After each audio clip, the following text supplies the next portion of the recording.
But again, we have to be honest about the difference between Christianity and Islam here. But I'm not seeing it. I mean, we just had a whole conversation about it. We're not done. We're not done. So okay. One very important piece here is the example of Muhammad and the example of Jesus. Muhammad was not a hippie who got crucified. Right? Muhammad was a conquering warlord. Muhammad's ethics, his life course, has much more in common with Alexander the Great or Genghis Khan than it does with Jesus or with Buddha or with Mahavira or other progenitors of the world's, quote, great faiths. Yeah, but Jesus wanted to conquer the world. He just sucked at it. No, well, that's one way to say it, but he was not ordering people's heads cut off. He got crucified. Have the power to. Well, no, you're reading that into the situation. But I'm saying the ethic you get out of Jesus. The Sermon on the Mount doesn't give you, okay, let's cut the heads off of those 300 Jews and let's take sex slaves. That's right? If you want to cherry pick the good parts of the Bible, there are plenty. Yeah, but there are plenty. But the bad parts are not as extensive. It's much easier to cherry pick the good parts. No, we talked about how the bad parts are extensive, if not worse. But let me just tell you the difference here. First of all, the Bible is a vast and vastly self-contradictory book, right? Yeah. So the cherry picking is made so much easier by the fact that there's no way to there's no truly central message, and especially if you're taking the Old Testament and the New Testament, and you can forget about half of it very easily. It would take you a month and a half to read the whole thing from cover to cover. The Quran is a much shorter, much more streamlined book, and it has a central message which is very much in harmony with the example of Muhammad.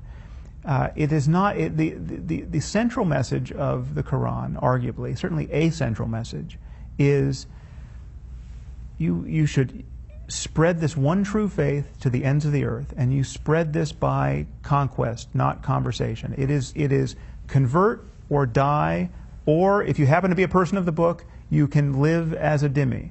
Now So Sam, that's a very important distinction, though, because the Quran says don't touch the Christians and the Jews, they're people of the book. And of course, it's also wildly contradictory in different parts. And there's a very legitimate case to be made that when they talk about infidels, they're talking about the pagans of the time. Okay. And so... But that's cold comfort to 1.2 billion Hindus who are polytheists and just completely beyond the pale by the light of this doctrine, right? Mm-hmm. So... but I want to deal with your points. Christians want to convert them too, and if they don't convert them, it doesn't matter because they're all going to get blasted by God at the end. Okay, but that you know to be a fiction, and that's very different than waging war in this life against these people.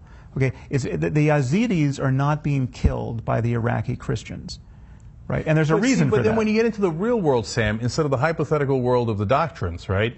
Again, in the real world, there's two things that are very important that happen. One, historically, Christians have cherry-picked the good parts at times, Martin Luther King Jr., Mother Teresa, etc., and they have picked hideous parts of the Bible for slavery, the Inquisition, the Holocaust, the anti-Semitism, and the list goes on and on and on. So historically, I mean, on Holocaust alone, let alone everything else I've mentioned here, Christians win. They have been the most violent. Okay, but again, you have to be more careful here because the Holocaust was not a straightforward and honest implementation of Christian doctrine. You can't look into the Bible and get a good Christian justification for the Holocaust. What you get with Of course you no, you can't. Of course, it says kill them all that don't believe. Not for Christianity. No, it doesn't. It simply doesn't. First of all, it's in the Old Testament, which is in the Bible. People pretend it's not in the Bible. If it wasn't in the Bible, we just have the New Testament. Jesus and the central message of his teaching does not get you the Holocaust. There's not a straight line there. There is a straight line. It's like a total excuse to be honest. It's not an with excuse. Sam. Well, but then look at the differences in the real world. Why aren't, I mean, this is practically a science experiment, right? You've got Christians in many of these Muslim communities that are being mistreated by the West, or being mistreated by the Israelis, or just living in very unlucky circumstances. You have Christian communities. You have Iraqi Christians, or you used to until they started getting killed and pushed out. You have Lebanese Christians. You have Christians in the West Bank and Gaza, presumably. Where are the Christian suicide bombers? Where are the Christians cutting the heads off of Yazidis? Where's this death cult behavior among Christians? So gas chambers don't count? You have to physically cut somebody's head off? No, but here's a science experiment. In this same year, you have people living in the same kinds of conditions, right? I mean, the Christian Palestinians have to go through the same checkpoints as Muslim Palestinians, right, in Israel. Well, I have an answer to that. Okay, what is the answer? Okay, so it's not specifically in Palestine, but in Northern Ireland. What did they do when they felt they were oppressed and they were occupied? They bombed civilians, right? What did the Tamils do in Sri Lanka? They bombed civilians. You've changed, when they felt that they were oppressed the and occupied, Listen, they always bombed civilians. No, I can talk, no, but they don't always, because we are not seeing the Christian suicide bombers. Mm-hmm. Right, so we can talk about Ireland. Okay, but hold on. If you're being incredibly specific on suicide bombers, okay, we had Buddhist suicide bombers, kamikaze fighters. Okay, so we've had them all. Okay, let's not be so scattershot here. So I can talk. I've written and spoken about the link between Zen Buddhism and the kamikaze pilots. Right, so you can get a death cult out of some quasi-Buddhist ideas. Now, Zen Buddhism is different from Theravada Buddhism and Vajrayana Buddhism, and it's not actually a stretch to see how it doesn't emphasize compassion in the same way that, for instance, Tibetan Buddhism does. So when you see Tibetan Buddhists mistreated by the Chinese, they're not practicing suicide bombing. They're practicing self-immolation. They're burning themselves, right? They're not blowing themselves up on buses, and it makes a lot of sense given their religious dogmas, right? The connection between the Buddhism and the kamikaze pilots is drawn from Zen, but it was also Japanese nationalism and Shinto, and it was kind of a weird brew of a militaristic doctrine there. But it is easy to see how Zen was helpful there, right? I'm not denying that.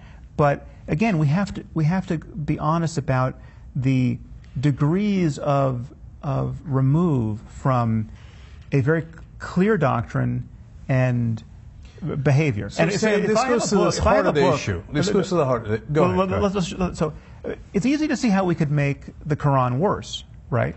We could make it better and we could make it worse, right? It is exactly the way it is, and certain lines are open to interpretation, but it would be worse, for instance, if it didn't have that line that there's no compulsion in religion, right? When you take that line out, you've just taken out one tool that moderate people have to resist all the other barbarism there.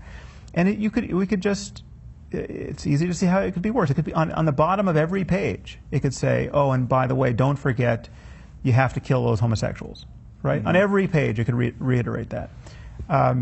That would be a more emphatic exposition of a doctrine that's already in there, but to emphasize it to that degree, we would expect more homophobia and more murders of homosexuals in the Muslim world as a result.